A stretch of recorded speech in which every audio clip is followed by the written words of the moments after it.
Hi, I'm Takoa De Silva with Sprott Global Resource Investments, and I'm sitting down here today with Adrian Day of Adrian Day Asset Management. Adrian, good to see you. Well, good to be here. Thank you. Yeah, pleasure to have you here. You delivered a really great talk yesterday at this conference that we're at here, PDAC in 2015, and you delivered some really interesting points that I want to talk to in just a minute. But for the person watching, if they're joining this conversation of resources for the first time, and if they're new to your work and your commentary, could you tell us a little bit about yourself and your background? Well, sure. I mean, I was born in England, graduated from the London School of Economics. Been in this country maybe 40 years now, 45 years, wow. I started the money management business in 1991, and that's after having edited an investment newsletter for maybe 10 years before that. So I've been in the business for 1991. We offer accounts not just in resources, but in global markets as well. So I'd like to ask, it seems that the resources in the mining business has gone through some pretty dramatic changes over the last 25 years. And you participated firsthand throughout that time, as you noted, starting in 1991, and you saw a lot of volatility in the share prices since then. How have you perceived the market to be during this time? How has it changed? Well, the market or the sector, they're really two different things, I guess. I think the first thing investors have to realize, and we do realize, but the first thing we have to realize about the sector is that it's an inherently volatile sector. You know, mining is a cyclical business for lots of reasons, and you know, whatever managements you have trying to smooth out the cyclicality, or whatever managements you have that make smart decisions, it's still a very cyclical business. Unfortunately, poor managements or over-enthusiastic managements, either one, have exacerbated the cycle by tending to buy things at the top, just like investors. They buy projects at the top and they don't buy at the bottom. So we can see what happened in 2009, 10, 11, when the gold prices were much higher. All of the companies were out there making these acquisitions, very expensive, often non-synergistic, and frankly, often acquisitions of very, very marginal or even sub-economic deposits. At the bottom, over the last year, how many companies have been out there spending money when they should be spending money? That's turning now. I've noticed a big change at this show. But if you look at the last 12 months, Franco-Nevada spent over $900 million.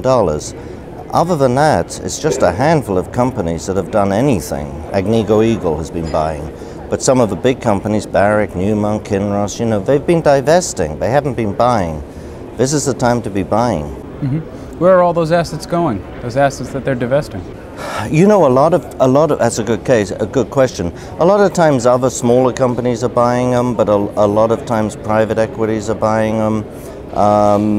The truth is they're not getting good prices for them. That's the real point, I guess. Obviously, anytime someone sells something, someone buys something. And thank you for pointing that out.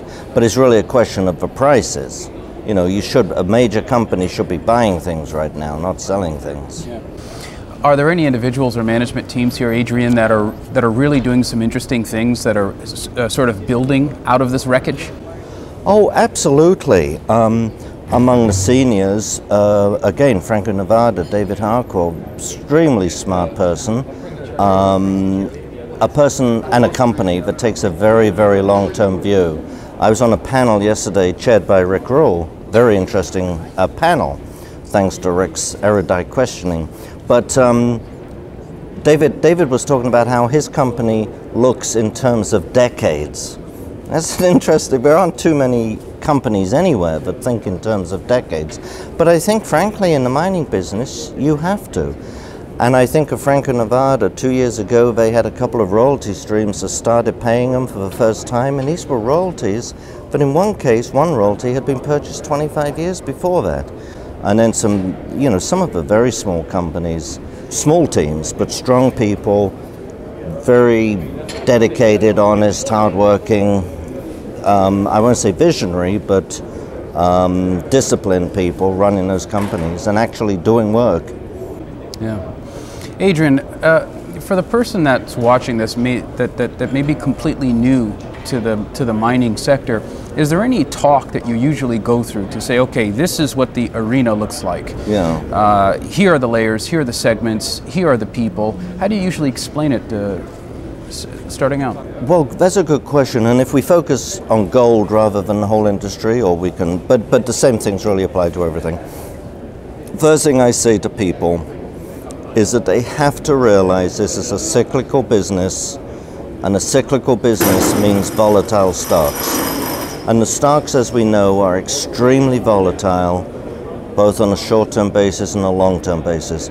Even if you look at the best and the most conservative of companies in the space, you know, they're volatile by a normal investment standard.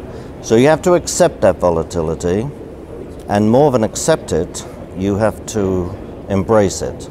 As Rick says many times, make volatility your friend. But that's the first thing you have to understand, I think, that you cannot avoid that. Even if you only buy bullion or a bullion ETF, you're still going to have volatility. That's the first thing. You know, the second thing, for me, I'm not a geologist. Now, you at Sprott have some excellent geologists on your team, but I'm not a geologist, so I have no edge there. So when I look at particularly smaller companies, I'm not looking at a particular property and the prospectivity of that property. I'm looking at the management, I'm looking at their approach, their philosophy, their business plan, and balance sheet. I would say if there's one thing that's more important than anything else in this business, it is the people. And the second thing would be, you know, the balance sheet. Because of course, if you don't have any money, you can have a great project, but if you don't have any money, you've got to keep raising money to dilute yourselves, to dilute shareholders. Shareholders may not do very well, even if a property in the end does well. Adrian, are there any questions that you ask to management teams or to individuals to solicit character, to find out who they are quickly? Because how do you get a sense of good management if you may be new to this business? That's a very good question. I think I'm a good judge of people. Now, some people are very good judges of character, and other people seem to be easily misled, and that's so. I'm not sure if there's any particular questions I ask. I do like to spend time with people, and that's a way to really sense people. It might be going out for lunch, and just seeing how they treat people. You know, I've been at lunches where a company wants to take you to the most expensive restaurant in town, order the most expensive wine on the menu, treat the waitresses like dirt. Well, that tells you something about the character, and if they're like that, trying to tell me about the company, they're probably like that in running the business. So, you know, those are things to watch for. But, you know, just spending time with management. I never invest in a junior company. I try never to invest in a company unless I know the management. That's any company. But certainly a junior, I don't invest unless I actually know the management and have spent some time with them, whether it's in a restaurant in Toronto or whether it's on a property in Chile. You just want to just spend time with them. Where do you see the greatest opportunity today? That's a good question. I guess I would divide the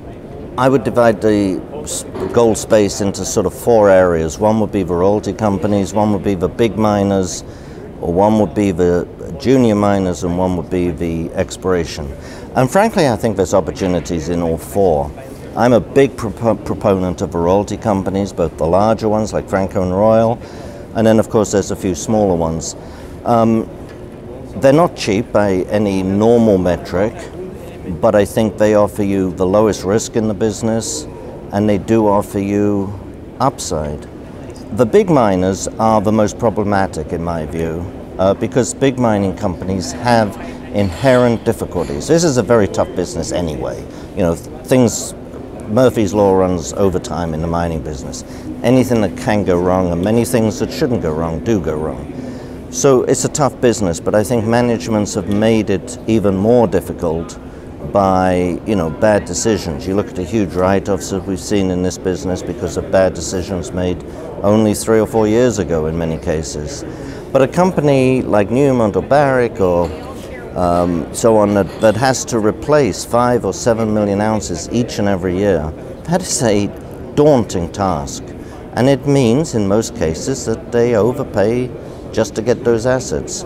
So I'm not a big fan of the big mining companies. I think for junior, up and coming, the developing producers will probably be a space that will attract a lot of money in the next upcycle. All of those smaller but growing producers, I think, will be a good space in the next move. But I think the biggest returns, as you guys have found, the biggest returns, biggest opportunities are among the exploration companies. You just have to be so incredibly selective about that. But one of the things I often tell people when they're new to this space, don't confuse size with quality. A lot of people say, well, I want some exposure to gold. A lot of my investors, I want exposure to gold, but I'm really a very conservative person. So how about we buy Barrick and Kinross and Newmont? That's not being conservative. Well, I guess as a final question, Adrian, what would you say is the most valuable activity a person can do here? Any certain type of learning or investigation that you would recommend over the next year? That's a good question. And a lot of people say that, you really need to know the business, understand it, follow it, and so on. And I don't always go along with that, because I say, look, when I go to the dentist, I don't know a heck of a lot about dentistry. I find a good dentist and I trust that person. Now, you spend some time finding out who's a good dentist. Same with my car. I wouldn't know how to fix a car, if I was in the middle of a desert and it broke on me. I just couldn't do it. If the carburetor broke or whatever. I don't even know where carburetors are in cars. But you go to a good mechanic. So I think I don't think you necessarily have to be an expert yourself. And certainly one way of doing it is to find someone that you trust, someone whose philosophy aligns with yours. At Sprott, you've got, I will say this, even though, I'm not trying to just pat you on the back, but I've said it to many, many, many people. You've got brokers there who really, truly understand the business. And, you pay up a little more than you pay at TD or Schwab, but you're paying for people with experience. That's fine, and take their advice, listen to them. They're not always going to be right, of course. You can't always be right in this business. So finding good people to work with, I think, is the most important thing. All right, well, Adrian Day of Adrian Day Asset Management, thanks for sharing your comments with us. Well, thank you very much.